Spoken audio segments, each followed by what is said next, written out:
Hi friends, അസ്സലാമലൈക്കും. പുതിയൊരു വീഡിയോയിലേക്ക് എല്ലാവർക്കും സ്വാഗതം. അപ്പോൾ ഇന്ന് സിമ്പിളായിട്ട് തയ്യാറാക്കാൻ പറ്റുന്ന നല്ലൊരു easy soya dry fry plus coconut റൈസിൻ്റെ റെസിപ്പിയാണ് കേട്ടോ. നല്ല സിമ്പിളായിട്ട് പെട്ടെന്ന് തയ്യാറാക്കാൻ പറ്റുന്ന, അതായത് ഇറച്ചി മീനൊക്കെ മടുത്തു തുടങ്ങുമ്പോൾ അല്ലെങ്കിൽ പെട്ടെന്ന് ഒരു വിരുന്നുകാർ വരുമ്പോൾ ഒക്കെ കയ്യിലുള്ളത് വെച്ച് പെട്ടെന്ന് തയ്യാറാക്കാൻ പറ്റുന്ന സിമ്പിളായിട്ടുള്ള റെസിപ്പി. അപ്പോൾ ആദ്യമേ തന്നെ സോയ ചങ്ക്സ് ഇല്ലേ, ഞാൻ ഇവിടെ വലുതായിട്ട് എടുത്തേക്കണം, ചെറുതായാലും കുഴപ്പമൊന്നുമില്ല. നമുക്ക് നല്ലതുപോലെ തിളച്ച വെള്ളമൊക്കെ ഊറ്റി ഒരു 15 മിനിറ്റ് ഒന്ന് സോക്ക് ചെയ്ത് മാറ്റി വയ്ക്കാം കേട്ടോ. ശേഷം വേറൊരു ചട്ടി അടുപ്പത്തേക്ക് വെച്ച് ചൂടായി വരുമ്പോൾ എണ്ണയും നെയ്യും കൂടെ മിക്സ് ചെയ്തിട്ട് ഒഴിച്ചു കൊടുക്കാം. അതിലേക്ക് 2 പച്ചമുളക് കീറിയത്, ഒരു ചെറിയ കഷ്ണം ഇഞ്ചി ചതച്ചത്, ഒരു വലിയ സവാള ചെറുതായിട്ട് അരിഞ്ഞത് കേട്ടോ. ഇതെല്ലാം കൂടെ നന്നായിട്ടൊന്ന് വഴറ്റിയെടുക്കണം. ഒപ്പം ഇതിന് ഉപയോഗിക്കുന്ന അരി എന്ന് പറയുന്നത് ഒന്നുകിൽ വലിയ ബിരിയാണി അരിയില്ലേ, ബസ്മതി, അത് അല്ലെങ്കിൽ ജീരകശാല, ഏതായാലും കുഴപ്പമില്ല. പക്ഷേ കഴുകി വൃത്തിയാക്കി ഒരു അരമണിക്കൂറെങ്കിലും ഒന്ന് സോക്ക് ചെയ്ത് വെക്കണം കേട്ടോ. ശേഷം ഊറ്റിയെടുത്തിട്ട് ആ അരിയാട്ടോ ഇതിലേക്ക് ചേർക്കണേ. പിന്നെ കുറച്ച് സ്പൈസസ്, പട്ട, ഗ്രാമ്പു, ഏലക്ക, അത് നമ്മുടെ കയ്യിലുള്ളത് ഏതോ അതങ്ങ് ഇട്ട് കൊടുക്കാം. ഇതെല്ലാം കൂടെ നന്നായി വഴണ്ട് വന്നു കഴിയുമ്പോൾ അരിയും കൂടെ കൂടിയിട്ട് നമുക്ക് ചേർത്ത് കൊടുക്കാം കേട്ടോ. ശേഷം ആ അരി ആ എണ്ണയിൽ നെയ്യിലൊക്കെ കിടന്ന് നന്നായിട്ടൊന്ന് റോസ്റ്റ് ആവണം. ഒരു 2-3 സെക്കൻഡ് ഒന്ന് റോസ്റ്റ് ആക്കിയതിന് ശേഷം തേങ്ങാപ്പാൽ, ഞാനിവിടെ അരമുറി തേങ്ങയുടെ നല്ല കട്ടിപ്പാൽ എടുത്തിട്ടുണ്ട്. അപ്പോൾ ഒരു ഗ്ലാസ് അരിക്ക് 2 ഗ്ലാസ് എന്നുള്ള അളവിലാണ് കേട്ടോ വെള്ളം വെച്ചിട്ടുള്ളത്. സോക്ക് ചെയ്തേക്കണോണ്ട് തന്നെ ഈ അളവ് കറക്റ്റാണ്, നല്ല കറക്റ്റ് പാകത്തിന് തന്നെ വെന്ത് കിട്ടും കേട്ടോ.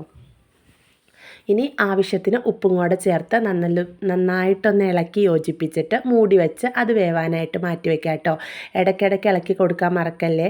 ഒപ്പം അടുത്തൊരു പാൻ അടുപ്പത്തേക്ക് വെച്ച് അതിലേക്ക് ആവശ്യത്തിന് വെളിച്ചെണ്ണ ഒഴിച്ചു കൊടുക്കാം. ഒപ്പം ഒരു വാളം തേങ്ങാക്കൊത്ത്, ഇഞ്ചി വെളുത്തുള്ളി ചതച്ചത്, ഒരു 2-3 പച്ചമുളക്, വലിയ ഒരു സവാള ചെറുതായിട്ട് അരിഞ്ഞത്. ഇനി കൊത്തി അരിഞ്ഞിട്ട് ഇച്ചിരിയോടെ പെട്ടെന്ന് വഴണ്ടി കിട്ടും കേട്ടോ. ഇനി ഇതെല്ലാം കൂടി നന്നായിട്ടങ്ങ് വഴറ്റിയെടുക്കാം കേട്ടോ. നല്ല കളറൊക്കെ മാറി ഒരു ബ്രൗൺ ഷെയ്ഡിലേക്ക് വരുമ്പോൾ വേണം നമ്മൾ മസാലപ്പൊടികളൊക്കെ ചേർത്ത് കൊടുക്കാൻ. അപ്പോൾ ഇതിൽ വെള്ളമൊന്നും ചേർക്കേണ്ട ആവശ്യമില്ല കേട്ടോ. ഡ്രൈ ആയിട്ടാണ് നമ്മളിത് തയ്യാറാക്കി എടുക്കണം. ഇനി ആവശ്യത്തിനുള്ള മഞ്ഞൾപ്പൊടി, എരിവിന് ആവശ്യത്തിനുള്ള മുളക് പൊടി, ഒരു 1 ടീസ്പൂൺ മല്ലിപ്പൊടി, സ്വല്പം ഗരം മസാല, ഇതെല്ലാം കൂടെ ചേർത്തിട്ട് നന്നായിട്ടൊന്ന് മിക്സ് ചെയ്യാം കേട്ടോ.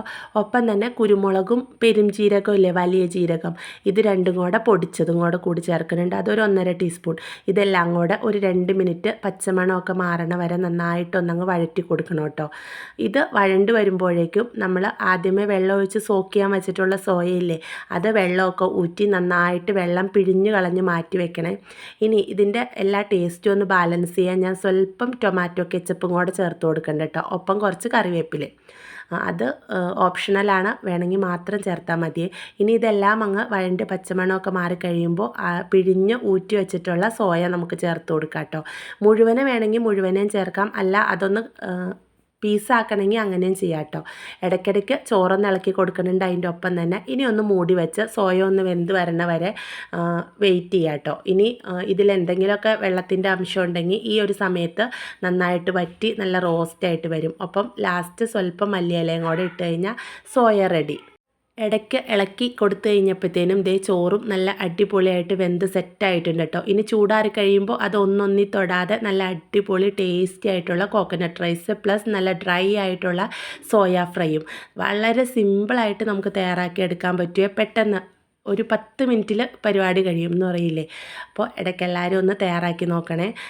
ഇതിൻ്റെ ഒപ്പം സോയ മാത്രമല്ല, ചിക്കനോ ബീഫോ എന്തായാലും നല്ല അടിപൊളി തന്നെയാണ് കേട്ടോ. സിമ്പിളാണ്, എന്നാൽ നല്ല പവർഫുള്ളാണ്. അപ്പോൾ വീഡിയോ ഇഷ്ടമായാൽ ലൈക്ക് ചെയ്യാനും സബ്സ്ക്രൈബ് ചെയ്യാനും മറക്കല്ലേ. വീണ്ടും നല്ലൊരു വീഡിയോയിൽ കാണും വരേക്കും. Bye friends.